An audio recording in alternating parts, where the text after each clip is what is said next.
오늘 마태복음 5장 4절입니다. 하나님의 위로를 구하는 자라는 제목으로 말씀을 나누겠습니다. 마태복음 5장 4절. 애통하는 자는 복이 있나니 그들이 위로를 받을 것이미요. 아멘. 자, 이 말씀을 직역하면 애통하는 자들은 복이 있다 또는 애통하는 자들은 복이다. 왜냐하면 그들은 위로를 받기 때문이다가 될 것입니다. 예수님은 애통하는 것이 복이라고 말씀을 하십니다. 우리가 성경을 통해서 읽어내야 하는 애통함, 그리고 그 애통함으로 위로를 받는 것이 무엇인지에 대해서 오늘 알아보려고 합니다.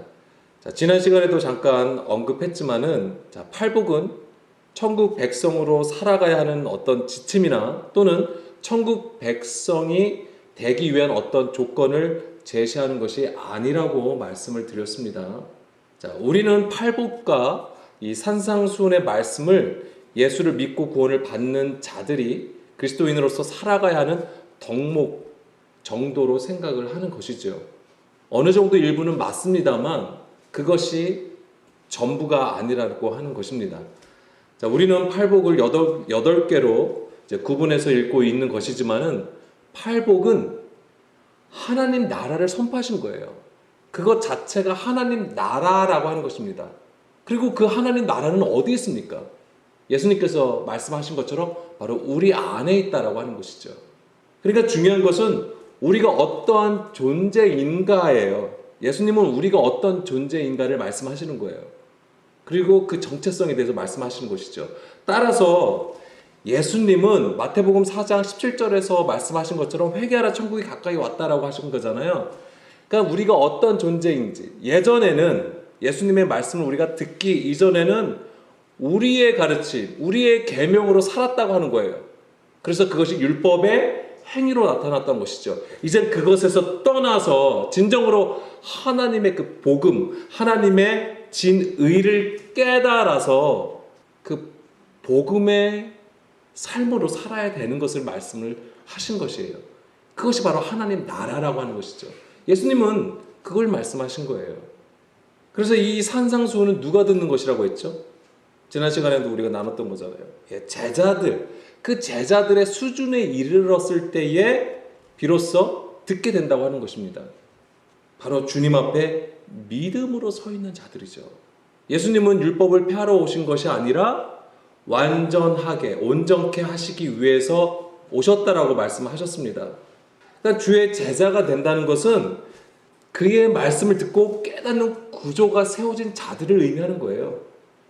주의 말씀을 듣고 깨닫는 것이 무엇입니까? 그 영으로 가난해지며 하나님의 다스림을 경험하는 것을 얘기하는 거예요. 심령의 가난함을 가진 자들은 그리고 반드시 이 애통함을 가지게 되어 있습니다. 이런 자들에게 하나님께서 위로를 하시는 거예요. 애통하는 자들은 반드시 하나님의 위로가 있게 되는 것입니다. 오늘 이제 그것이 무엇인지를 보려고 하는 것이죠. 근데 우리가 생각하는 위로는 무엇이죠? 세상에서 힘들고 괴로운 일이 생길 때 하나님께서 우리를 달래주시고 감싸 안아주시고 보호해주시고 이런 거 생각을 한다고 하는 거죠. 물론 이것은 사전적인 의미에서는 맞아요. 틀린 게 아닙니다. 그리고 우리가 실제적으로 신앙생활에서 그런 걸 경험을 해요. 또 하나님께서 우리에게 말씀을 주신다든가 어떠한 그림들을 보여주심으로써 하나님께서 우리를 위로하신다는 거, 우리가 그것을 경험하기도 합니다. 그것 또한 맞습니다. 틀린 게 아니에요. 다만 성경에서 말하는 하나님의 위로는 우리의 생각과 조금 다를 수 있다라는 것을 미리 말씀을 드립니다. 그건 이제는 계속 말씀을 나누면서 보겠습니다. 심령이 가난한 자는 반드시 그 애통함을 가지게 되는데요. 철저히 자기가 부인되는 과정에서 자기라는 구조가 깨지고 부서지는 것이죠. 여기서 자기라는 구조는 무엇입니까? 하나님의 말씀에 복종하지 아니하는 육신의 생각이에요. 그것이 바로 자기라고 하는 것입니다. 그리고 성경에서는 그것을 부자로 표현하기도 하는 거예요. 뭐냐면 자기의 소유를 가진 자를 얘기하는 겁니다. 근데 그 자기의 소유라는 것이 어떤 물질적인 소유를 말하는 게 아니고요. 바로 우리의 생각대로, 내가 원하는 대로 하나님의 말씀을 가지고 있어요. 예배를 가지고 있고 기도를 가지고 있고 찬양을 합니다. 그럼에도 불구하고 자기 뜻대로 행하는 것을 얘기하는 것이죠. 예수님 당시에 이스라엘 성전 유대교가 그러한 모습을 보여주었던 것입니다. 주의 이름을 부르지만 자기가 옳은 것을 행하는 상태가 자기라는 구조인데 이것이 굳건하게 세워진 것이지요. 하나님은 이런 구조가 하나님 앞에 불법이라는 것을 말씀하셨고 그것으로부터 돌아오기를 계속해서 말씀하신다는 겁니다. 성경 전체가 그 내용이에요. 그래서 구약에서도 보면은 우리가 자주 듣는 말이 이것입니다. 이스라엘아 돌아와라. 이스라엘아 들으라. 그리고 내게로 돌아오라고 하시는 거잖아요. 구약에서는 특히 선지자들을 통해서 이스라엘을 향하여 하나님께서 말씀을 선포하십니다. 그렇지만 이스라엘은 하나님의 말씀을 듣지 않죠. 그래서 어떻게 되죠? 열방으로 쫓겨나게 되는 것이잖아요. 포로가 되어서 열방으로 흩어지는 것을 우리가 볼 수 있는 것이죠. 자, 구약에서는 선지자들을 통하여 하나님께로 돌아오기를 말씀하셨다면 신약에서는요. 바로 예수님이시죠. 예수님을 통하여서 우리에게 그 진리의 말씀을 들려주신다고 하는 것이죠. 그래서 예수 그리스도를 우리 가운데 보내주셨어요. 말씀이 육신이 되신 그 예수님을 우리 가운데 보내주셨죠. 그렇지만 그 당시 이스라엘은 예수님을 영접하지 아니하였다라고 하는 것이죠. 그 얘기는 하나님의 말씀을 깨닫는 구조가 없었다고 하는 거예요. 철저히 자기의 의를 세우는 구조 가운데 있었음을 보여줍니다. 그래서 하나님은 이런 구조를 깨트리시기 위해서 광야라는 지경으로 인도해 가시는 거예요. 그곳에서 무엇을 하시죠? 우리를 줄이게 하시고 낮추게 하셔서 하나님의 모든 말씀으로 살아가는 진정한 하나님의 백성이 되게 하시려고 하시는 그 뜻이 하나님의 계획이었던 것이죠. 그래서 그 영으로 가난하게 된 자들은 이 하나님의 다스림이 있게 되는데 바로 하나님의 그 말씀이 우리가 어떤 존재라는 것을 알게 하시는 것이고 그 알게 됨이 곧 애통함이라고 하는 거예요. 자, 여기서 애통하는 자, 마태복음 5장 4절 애통하는 자는 펜데오라고 되어 있습니다. 펜데오. 자, 펜데오가 슬퍼하다, 울부짖다라는 뜻을 가지고 있어요. 그러니까 슬퍼하다, 애통하다라는 뜻입니다. 자, 그런데 예수님께서 말씀하신 애통함은 무엇일까요? 우리는 무엇을 슬퍼하고 애통해야 하는 것일까요? 자, 먼저는요, 자기 죄에 대해서 아마 애통해야 할 것입니다. 자, 예수님 지금 말씀하는 거 우리가 생각하는 애통함이에요. 우리가 무엇을 애통한가라고 했을 때 우리가 생각하는 것은 첫 번째로 뭐냐면 우리의 죄에 대해서 애통해야 할 것이라는 것이죠. 물론 여기서 당연히 우리는 이제 자범죄라고 생각하지는 않습니다. 이제는 물론 우리가 자범죄도 하나님 앞에 회개해야죠. 그렇지만 이 죄라는 것은 무엇입니까? 하나님의 뜻에서 떠나고 하나님의 법에서 떠난 상태를 얘기하는 거잖아요. 우리가 여기서 애통함을 가져야 되는 것이죠. 그래서 창세기에서 우리가 하나님의 형상을 지음 받았다고 했습니다. 그리고 그것을 이제는 창세기 1장, 2장에서 하나님의 형상대로 이제 사람을 지으셨던 것이죠. 그리고 3장에서는 갑자기 분위기가 바뀌어요. 왜죠? 뱀이 등장하기 때문에. 갑자기 뱀이 등장합니다. 그러면서 이제 사람을 미혹을 하는 거죠. 여자를 미혹하여서 선악을 알게 하는 나무를 먹게 한 것이죠. 이로 인해서 어떤 일이 벌어졌습니까? 죽음을 맞이하였는데 그 죽음이라는 게 무엇이죠? 하나님과의 관계가 단절된 것을 말하는 겁니다. 그것이 보여주는 게 뭐냐면 에덴 동산 안에서 쫓겨난 거예요. 그것이 나중에는 이스라엘이 선악과를 먹음으로써 어떻게 되는 것이죠? 열방으로 추방된 것을 보여주는 거예요. 근데 이것이 다시 돌아오려면은 하나님의 은혜가 있어야 되는 것이고요. 그리고 그 은혜가 아니면 절대 우리가 하나님의 그러니까 죄악에서 벗어날 수 없는 신세가 되어버린 거예요. 그것이. 물론 또한 우리가 봐야 되는 것은 뭐냐면 이 애통함에 대해서 우리가 어떻게 또 생각할 수 있냐면은 첫 번째는 아까는 자기의 죄 때문에 그렇죠? 그 죄에 대해서 우리가 애통할 수 있을 것이고요.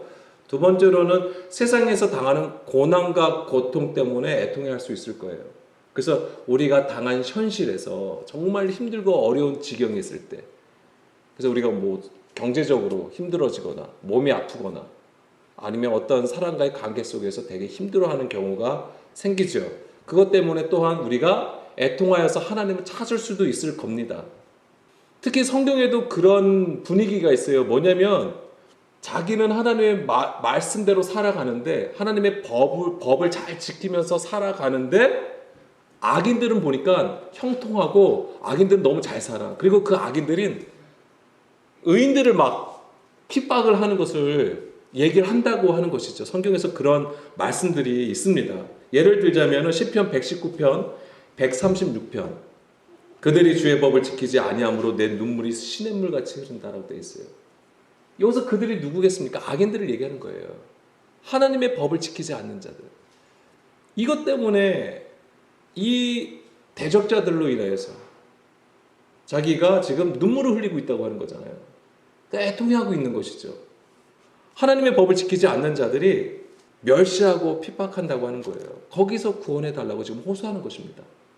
악인들은 세상에서 형통하고 잘 살고 있는데 하나님을 믿는 자들은 그렇지 않은 것에 대한 어떤 회의감을 느끼는 것이죠. 거기에 대한 애통함. 그래서 하나님 제발 하나님의 정의와 공의를 세워 주십시오. 이제 이렇게 애통해하는 것이죠. 자, 시편 73편 3절입니다. 이는 내가 악인의 형통함을 보고 오만한 자를 질투하였음이로다. 지금 우리가 그런 거잖아요. 이것 때문에 많이 힘들어하시는 분들도 은근히 많습니다. 그러나 성경은요, 악인의 형통함을 부러워하지 말라고 그랬어요. 잠언서 24장 1절이요. 너는 악인의 형통함을 부러워하지 말며 그와 함께 있으려고 하지도 말지어다. 19절도요. 너는 행악자들로 말미암아 분을 품지 말며 악인의 형통함을 부러워하지 말라라고 했습니다. 근데 우리의 대부분은 사실 어떤 의인을 옹호하고 악인에 대해서 막 분을 내는 그런 또 신앙은 우리가 또 가지고 있지 않는 것 같아요. 대부분 뭐에 대한 애통이냐면 우리가 현실적인 문제에 맞닥뜨렸을 때에 하나님을 찾고 구한다고 하는 것이죠. 그것으로 애통해 한다고 하는 것이죠. 근데 거기에서 우리가 정말 주의해야 되는 것은 뭐냐면, 나는 지금 하나님을 믿고 있는데 내가 왜 이렇습니까? 라고 하는 거예요. 그러니까 나는 지금 잘 믿고 있는데 나에게 왜 이런 고통이 있습니까? 라고 하는 것입니다. 그건 정말 하나님 앞에 우리가 무죄한 것이고요, 교만이 될 수 있습니다. 정말 그럴수록 정말 우리 자신을 돌아보면서 하나님의 그 인도하심을 구하셔야 돼요. 그렇지만은 우리가 현실적인 문제들로 인해서 아파하고 애통해하면서 하나님을 찾는 것은 너무나도 당연한 것입니다. 그것이 잘못됐다고 말씀드리는 게 아니에요. 너무나도 당연한 거예요. 우리가 처음에 그리스도를 믿는 것도 육신으로 믿게 되어 있어요. 우리가 그렇게 연약한 가운데 있지만 하나님은 우리가 육신으로 구하여도 육신에 머무는 것이 아니라 하나님은 우리를 영으로 이끌어 가신다고 하는 것입니다. 그게 하나님의 뜻이고 계획이에요. 다시 마태복음 5장 4절입니다.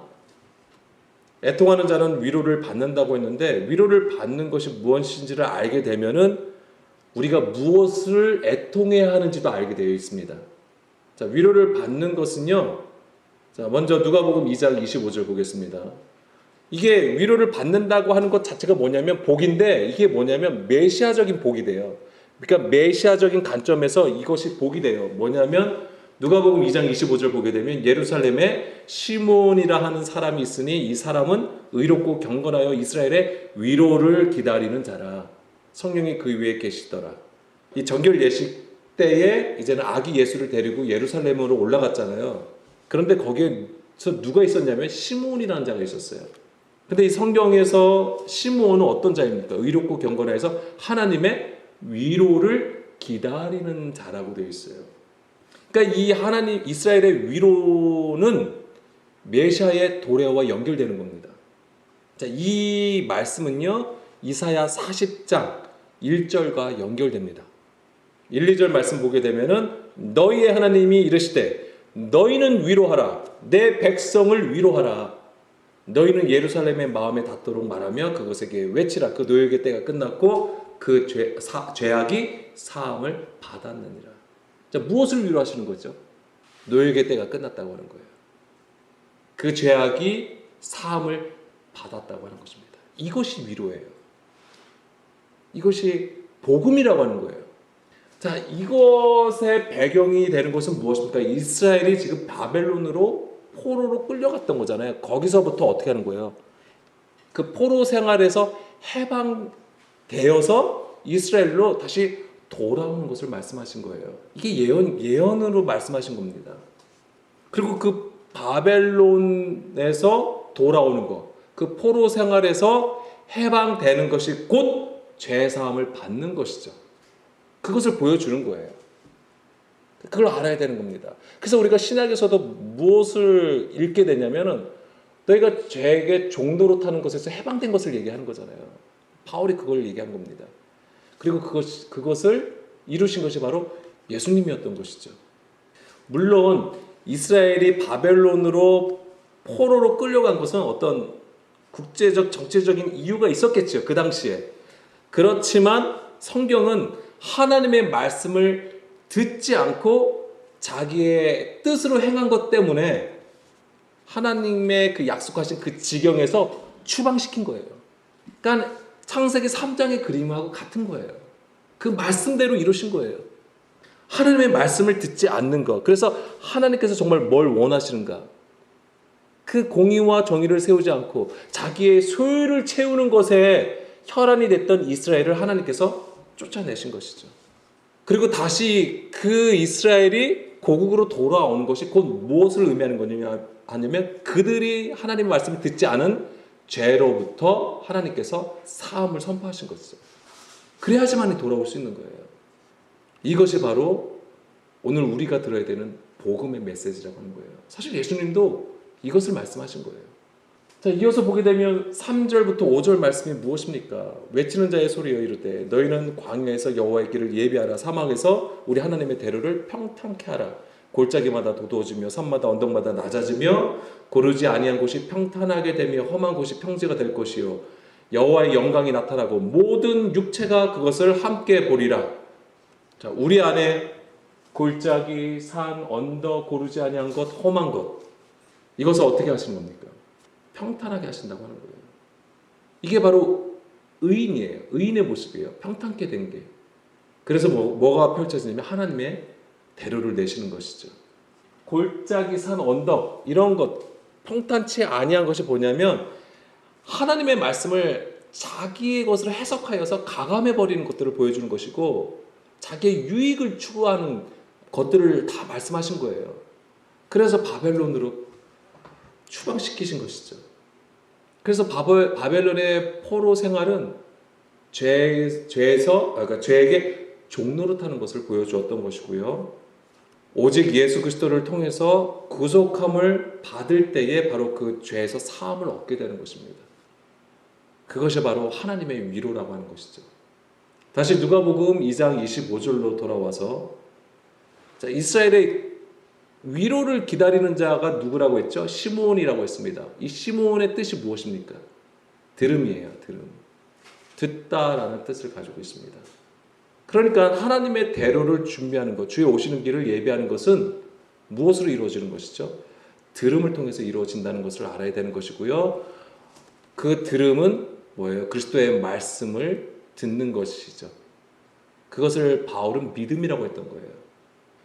다시 이사야 40장 9절에서 10절 말씀 보게 되면 그렇게 이스라엘 내 백성을 위로하라고 하시고 그 다음에 모든 하나님의 영광을 모든 육체가 볼 거라고 했잖아요. 그러면서 뭐냐면 풀과 꽃이 마르라서 우리 안에 하나님의 말씀이 영원히 세워지는 것을 말씀하십니다. 그리고 9절 10절에서 아름다운 소식을 전하는 자여 너는 높은 산에 오르라. 아름다운 소식을 예루살렘에 전하는 자여 너는 힘써 소리를 높이라. 두려워하지 말고 소리를 높여 유다의 성읍들에게 이르기를 너희 하나님을 보라 하라. 보라, 주 여호와께서 장차 강한 자로 임하실 것이요 친히 그의 팔로 다스리실 것이라. 보라, 상급이 그에게 있고 보응이 그의 앞에 있으며. 그 당시 예수님 당시에 이스라엘이 기다렸던 메시아가 바로 이거예요. 장차 강한 자로 임하실 것이다. 그리고 그의 팔로 다스릴 것이다. 이것을 그 당시 이스라엘은 어떻게 생각했냐면 강력한 왕, 정치적인 강력한 왕으로 메시아가 올 것을 구했던 것이죠. 그런데 예수님은 그것을 하시지 않으셨어요. 오히려 뭐예요? 가난해져라. 애통해야 된다. 의에 줄이고 목말라야 된다. 그 말씀을 들은 이스라엘은 그냥 충격이었던 것이죠. 우리는 지금 이게 와닿지가 않지만은 그 당시에 메시아를 바라봤던 그런 어떤 정치적인 강력한 군주로서의 메시아를 바라봤던 이스라엘에게서 예수님의 그 산상수훈의 말씀, 특히 팔복의 말씀은 그냥 충격이었던 거예요. 완전히 다른 말씀이었기 때문에 그들이 생각했던. 그렇기 때문에 예수님께서 회개하라 천국이 가까이 왔다라고 하신 말씀이 전혀 무관하지 않은 거예요. 이 팔복의 말씀하고. 그들이 무엇을 왜 회개해야 되느냐면 바로 사람의 계명으로 받았던 것, 그리고 그들이 추구했던 것, 그것으로부터 돌이켜서 정말 하나님이 이스라엘에게 우리에게 무엇을 원하시는가 그거를 들으라고 하는 거예요. 그것을 들을 때에 복이라고 하는 것이잖아요. 그래서 그 복이 지난 시간에도 말씀드린 것처럼 아브라함에게 임하신 복, 그리고 창세기 1장 27절, 28절 말씀으로 우리가 연결해서 보았던 겁니다. 다시 마태복음 5장 4절, 애통하는 자는 복이 있는데 그들이 위로를 받을 것이라고 했습니다. 자, 여기서 위로하다. 자, 여기서부터 이제 좀 우리가 좀 집중했으면 좋겠는데요. 위로하다는 파라칼레오가 쓰였습니다. 자, 이게 위로하다, 격려하다라는 뜻이 있고요. 원래는 가까이서 부르다라는 뜻입니다. 뭐냐면 초청하는 거예요. 초청하다라는 의미를 가지고 있어요. 이 뜻으로 우리가 좀 이해를 했으면 좋겠습니다. 그래서 뭐냐면 파라칼레오는 파라, 곁으로, 그 다음에 칼레오는 부르다예요. 그래서 곁으로 부르다, 그러니까 가까이서 부르다라는 뜻을 가지고 있는 거예요. 그러니까 위로가 무엇이냐면 하나님 곁으로 부르시다라는 거예요. 그러니까 위로가 그거예요.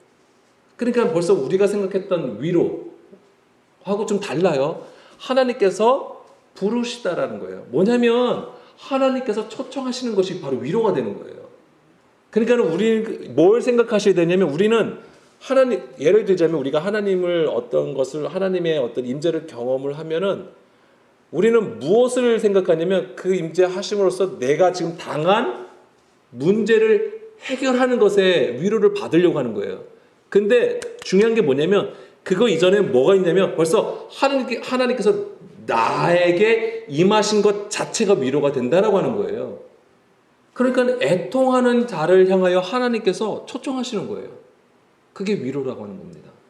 그러니까 하나님께서 우리를 초청하신다니까는 우리가 생각하는 것은 뭐냐면 하나님께서 자비롭고 사랑스럽다라는 감정이에요. 사실 우리가 거기에 먼저 반응하게 되어 있습니다.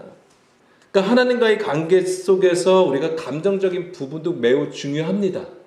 그렇지만 감정적인 것으로만 우리가 대하면 본질을 놓칠 수가 있는 거예요. 그래서 항상 그것은 경계할 필요가 있습니다. 자, 하나님의 위로, 즉 하나님께서 초대하시는 것은 우리가 예수 그리스도를 통한 속량과 구속하심으로 우리가 이해를 해야 됩니다. 그래서 하나님께서 정하신 그 길로 행하여 주의 뜻 가운데 서는 것, 그것이 바로 위로가 되는 거예요. 그것 자체가 벌써 위로가 되는 거예요. 이 파라칼레오가 바로 그러한 의미를 담고 있는 것입니다. 그래서 하나님께서 우리를 구속하셔서 하시는 이유가 무엇입니까? 하나님께서 우리를 구속하시는 것은 하나님 안에 우리를 두시기 위함입니다. 이것은 출애굽한 이스라엘에게 하나님께서 약속하신 말씀이기도 해요. 그래서 이 언약적인 구조 안에서 우리는 하나님의 사랑을 알아야 되는 거예요. 거기서 사랑을 알아야 되는 거지 우리가 감정적인 부분에서 사랑을 아는 것은 좀 주의를 해야 됩니다. 그래서 마태복음 5장 4절과 병행되는 구절이 누가복음 6장 21절 말씀이에요. 지금 줄인 자는 복이 있나니 너희가 배부름을 얻을 것이며 지금 우는 자는 복이 있나니 너희가 웃을 것이며. 자, 지금 우는 자는 복이 있는데 너희가 웃게 된다고 하십니다. 뭐예요? 상황이 완전히 바뀌어버린 것이죠. 울었는데 웃게 되는 거예요. 이게 바로 하나님의 위로가 있게 되면 우리는 더 이상 슬퍼하거나 애통해하지 않는다고 하는 얘기예요. 자, 시편 126편입니다.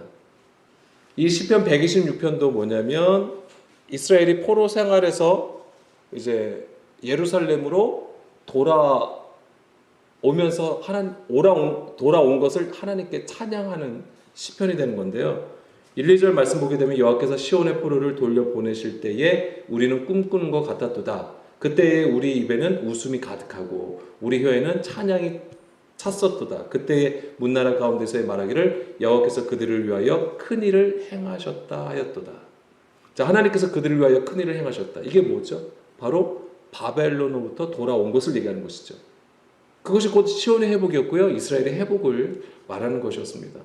그런데 5절, 6절 눈물을 흘리며 씨를 뿌리는 자는 기쁨으로 거두리로다. 울며 씨를 뿌리러 나가는 자는 반드시 기쁨으로 그 곡식단을 가지고 돌아오리라. 눈물을 흘려요. 그렇지만 그 나중에는 무엇입니까? 기쁨으로 단을 걷는다고 하는 거잖아요. 슬픔이 기쁨으로 바뀌는 거예요. 이사야 61장 2절, 3절 말씀이요. 1절에서 보면 여호와의 영이 내게 내리셨으니 그러면서 여호와께서 내게 기름을 부으사 가난한 자에게 아름다운 소식을 전하려 하려 하심이라. 나를 보내사 마음이 상한 자를 고치며 포로된 자에서 자유로 갇힌 자에게 노임을 선포하여. 이것이 바로 이제 바벨론 포로 생활 가운데 있었던 것이지만은 이게 뭐냐면 하나님께서 그들을 이끌어내시는 것이죠. 그러면서 2절, 3절 보게 되면 여호와의 은혜와 우리 하나님의 보복의 날을 선포하여 모든 슬픈 자를 위로하되, 모든 슬픈 자를 위로하는 거예요. 그 슬픔이 어떤 상태였냐면 가난한 마음이 상한 상태, 포로된 상태, 갇힌 상태였다고 하는 거예요. 3절에 무릇 시온에서 슬퍼하는 자에게 화관을 주어 그 죄를 대신하며 기쁨의 기름으로 그 슬픔을 대신하며 찬송의 옷으로 그 근심을 대신하시고 그들의 의의 나무 곧 여호와께서 심으신 그 영광을 나타낼 자라 일컬음을 받게 하려 하심이라. 완전히 상황이 바뀌어버리는 것이죠. 이 모든 것이 하나님의 영이 임하시는 거잖아요. 이것이 오늘 우리에게는 어떻게 이루어지는 겁니까? 예수님의 십자가를 통해서 이 일이 이루어지는 거예요. 예수님께서 십자가에 죽으시고 승천하여 하늘에 올라가셨어요. 그리고 우리에게 약속하신 것이 무엇입니까? 성령을 보내주시겠다고 하는 거잖아요. 그 성령의 뜻이 무엇이에요? 위로자잖아요. 위로자. 돕는 자, 위로자. 그럼 무엇을 어떻게 위로하시는 거예요? 우리에게 그 말씀으로, 진리의 말씀을 듣게 하심으로써, 깨닫게 하심으로써, 그래서 우리 안에 불법의 구조가 있었음을 알게 하시는 거죠. 그것이 바로 하나님의 위로라고 하는 것입니다. 그래서 이 성령님이 우리 가운데 임하셔야지만이 슬픔이 찬송으로 바뀌는 거예요. 슬픔이 기쁨으로 바뀌는 것입니다. 자, 계시록 7장 14절, 15절 말씀입니다. 큰 환난에서 나오는 자들이 있는데 어린 양의 피에 그 옷을 씻어 희게 하였느니라. 그러므로 그들이 하나님의 보좌 앞에 있고 또 그의 성전에서 밤낮 하나님을 섬김에 보좌에 앉으시니까 그들 위에 장막을 치시리니. 이게 뭐예요? 지금 하나님과 함께 있는 것이죠. 아까 하나님께서 구속하신 이유가 뭐라고 했습니까? 하나님 안에 두시려고, 그들과 함께 하시기 위해서라고 했습니다. 그런데 그러기 위해서는 반드시 뭐예요? 어린 양의 피에 그 옷을 씻어 희게 되어야 하는 것이죠. 이것은 우리가 이미 알고 있습니다. 바로 신부로 단장한 것을 말하는 것이죠. 16절 그들이 다시는 줄이지도 아니하며 목마르지도 아니하고 해나 아무 뜨거운 기운에 상하지도 아니하리니 이는 보좌 가운데 계신 어린 양이 그들의 목자가 되사 생명수 샘으로 인도하시고 하나님께서 그들의 눈에서 모든 눈물을 씻어 주실 것이다. 자, 모든 눈물을 씻어 주심이 무엇입니까? 이제 상황이 역전된 거예요. 바뀐 거예요. 이것이 바로 애통하는 자가 받는 위로라고 하는 것입니다. 그럼 여기서 이미 눈치채셨겠지만은 우리가 무엇에 대해서 애통할 수 있어야 될까요? 예수님의 죽음, 어린 양의 피로 우리가 애통할 수 있어야 되는 거예요. 성경에서 말하는 애통은 그거예요. 우리의 어떤 현실적인 문제를 다 일일이 말씀하신 게 아니에요. 예수 그리스도의 그 죽음, 그 죽음이 무엇 때문에, 왜 그 죽음이 무엇인데? 나의 죽음이잖아요. 예수님은 죄가 없으세요. 예수님이 왜 죽으셔야 됐냐고요? 나의 죄 때문이잖아요. 그것 때문에 애통할 수 있어야 된다고 하는 거예요. 그런 자를 하나님께서 위로하시는 것이 무엇이냐면 그런 애통함을 가진 자로 하나님은 그들에게 위로하신다. 계시록 21장 1절입니다. 여기서 보면 이제 새 하늘과 새 땅이 나오죠. 처음 하늘과 처음 땅이 없어집니다. 바다가 없어집니다. 그리고 2절에서는 거룩한 성 새 예루살렘이 나오죠. 이게 남편을 위하여 단장한 신부라고 했습니다. 3절 내가 들으니 보좌에서 큰 음성이 나서 이르되 보라 하나님의 장막이 사람들과 함께 있음에 하나님이 그들과 함께 계시리니 그들은 하나님의 백성이 되고 하나님은 친히 그들과 함께 계셔서 모든 눈물을 그 눈에서 닦아주시니 다시는 사망이 없고 애통하는 것이나 곡하는 것이나 아픈 것이 다시 있지 아니하리니 처음 것들이 다 지나갔다. 애통하는 것이 없으려면 뭐냐면 처음 하늘과 처음 땅이 사라져야 되는 거예요. 없어져야 되는 거예요. 근데 성경은 그 방법을 바로 십자가를 우리에게 보여주고 있다라고 하는 거예요. 예수님의 그 십자가를 통해서만이 이 일이 우리 안에서 이루어진다라고 하는 것입니다. 그래서 갈라디아서 2장 20절 말씀 내가 그리스도와 함께 십자가에 못 박혔나니 그런즉 이제는 내가 사는 것이 아니요 오직 내 안에 그리스도께서 사시는 것이다. 자, 그리스도께서 내 안에 사신다는 것은 또 무엇을 얘기하는 걸까요? 우리가 십자가에 못 박혔다라고 하는 것은 결국 무엇을 얘기하는 거냐면 요한복음 15장 7절 말씀이죠. 주님의 그 말씀이 내 안에 있는 걸 얘기하는 거예요. 우리의 마음판에 하나님의 그 말씀, 예수님의 그 말씀이 영과 진리로 새겨지는 것, 그것이 바로 우리가 그리스도와 함께 십자가에 죽는 것이죠. 예수님께서는 죄가 없으심에도 불구하고 십자가에 달려서 죽으셨다고 했어요. 철저하게 그 언약을 따라가신 거잖아요. 말씀을 따라가신 거예요. 바로 우리가 예수님의 그 말씀, 아버지로부터 가지고 오신 그 말씀을 우리에게 또 전해주신 거잖아요. 그 말씀을 우리가 가지고 있는 상태, 이게 바로 우리가 그리스도와 함께 죽는 것이고요. 그랬을 때에 비로소 그리스도께서 우리 안에 사시는 것입니다. 이것이 예레미야 31장 33절의 성취죠. 그것이 우리 안에서 온전히 이루어진 거예요. 그날 후에 내가 이스라엘 집과 맺을 언약을 이루하니 내가 나의 법을 그들의 속에 두며 그들의 마음에 기록하여 나는 그들의 하나님이 되고 그들은 내 백성이 될 것이라. 주님 안에 두시는 거예요. 이게 철저히 그 그리스도로 말미암아 구속함을 받는 것이죠. 이게 바로 하나님께서 애통하는 자를 초청하시는 거예요. 이게 위로라고요. 이게 하나님의 위로예요. 그러니까 하나님이 이 초청장, 이 초대장은 누구에게 보내시는 거냐면 애통하는 자. 그 애통함은 또 무엇에 대한 애통하며 그리스도와 함께 십자가에 죽는 것에 대해서 예수님의 그 십자가에 대한 애통함을 가지고 있는 걸 얘기하는 거예요. 자, 여기서 중요한 그림 하나 더 보고 마치려고 하는데요. 뭐냐면은 자, 지금까지 우리가 이사야 말씀, 시편 말씀을 통해서 무엇을 보았습니까? 바벨론의 포로 생활에서 해방되어서 돌아오는 것하고 우리가 연결해서 계속 이어서 봤습니다. 그것의 처음 그림은 무엇입니까? 출애굽이라고 하는 거예요. 그게. 그러니까 하나님의 우리가 소유가 되기 위해서는 하나님의 그 백성으로서 세굴라의 부르심을 얻기 위해서는 반드시 애굽에서 나와야 되는 것이죠. 이것이 바로 바벨론 포로에서 해방되어서 고국으로 돌아가는 원형이에요. 자, 하나님은 이스라엘을 애굽에서 나오게 하시기 위해서 하신 일이 무엇입니까? 10가지 재앙을 애굽에 내렸죠. 그런데 재앙을 내리지만 바로는 계속해서 완고한 모습을 보여줍니다. 물론 그것도 하나님께서 하신 것이지만 계속 바로는 완고함으로 하나님의 뜻을 자꾸만 거부합니다. 그리고 10번째 재앙 때 그것이 꺾이죠. 완전히 부서지고 진멸되는 거예요. 근데 그 10번째 재앙이 무엇입니까? 장자의 죽음이에요. 이게 중요한 거죠. 이걸 알아요. 그 장자의 죽음으로 내가 애통해야 할 수 있어야 되는 거예요. 지금 장자의 죽음입니다.